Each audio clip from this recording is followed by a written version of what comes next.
Yikes! What is going on in Madison Square Garden? The Pacers are up 2-0 in the Eastern Conference Finals, man, defeating the New York Knicks 114 to 109. This was an electric game, man. This is what playoff basketball is all about. The stars was out. The stars showed up to play. A lot of sacrificing on the court, man, for loose balls, scrapping for rebounds, trying to bait for fouls. Everything you can name, man, happened in this game, man. First quarter was extremely electric. Pascal Siakam, he was the MVP of this game. Career high playoff game, 39 points, 3 assists, 4 rebounds, 33 minutes. He came out swinging. Man. You got to have championship pedigree when you want to become a champion. The Pacers organization has built a good team. They got two former champions on the roster with Pascal Siakam and Bryant at center. Thomas Bryant that played for the Lakers during the bubble. And it was important. I think he knows the momentum that it takes to, win championships and just get in the mind state. So going up 2-0 and winning the first two games on the road, you was already good winning one because the playoffs start once the road team wins. He was the MVP of this game, man. He was relentless, man. I'm talking face-up shots, fadeaways, threes, everything you can name, man. He contributed.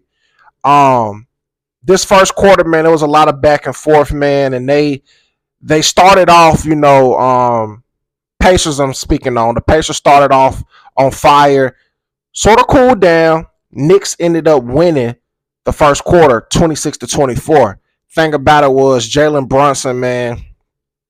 Man, you gotta salute Jalen Brunson. That dude is a dog. That fadeaway was unstoppable tonight. Do you understand me? They missed a lot of and ones.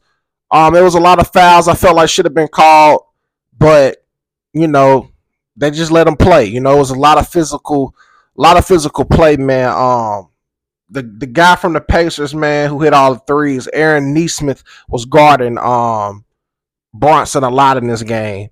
He didn't have an explosive game like game one, Nesmith. Speaking on, but he still contributed with 12 points. But yeah, man, that first quarter was very electric.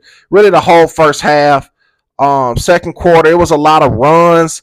I mean, it started off Pacers go on a 9-0 run, then Brunson come in and they go on an 8-0 run. It was like back and forth like that, And second half, things really picked up. Mitchell Robinson did a lot for the Knicks, man. He was a matchup nightmare. I mean, Rick Carlisle had to go deep into the bench to find somebody to deal with Mitchell Robinson, and he put in this guy Tony Bradley. This was like his first time playing all season almost, and he was having some a tough time trying to deal with him, man. I don't know, man, but I think Mitchell Robinson got gassed by the fourth quarter, and it almost seemed like the Knicks was gonna pull this game off, y'all. But Tyrese Halliburton in the first half, he didn't even have but 2 points. But I knew, and anybody that got common sense should have known, if the game was that close and he only had 2 points, that was a disaster for the Knicks because you knew he was going to get his touches and eventually he was going to get some baskets. And that's just what happened. And you already had Pascal, on point. So every point that Tyrese got, it was like a dagger. And also he was contributing with a lot of good dimes. But it got very close at the end, and in the fourth quarter, the Knicks had an opportunity to seal the game.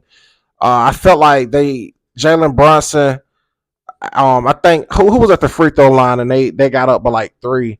Might have been Miles Turner, but I felt like they should have called a timeout just to set up a play, but they didn't. And he come down the court, man, and went for like a desperate 3, trying to prevent being fouled. and it was a deep three. They missed it, and that was all they wrote for this game.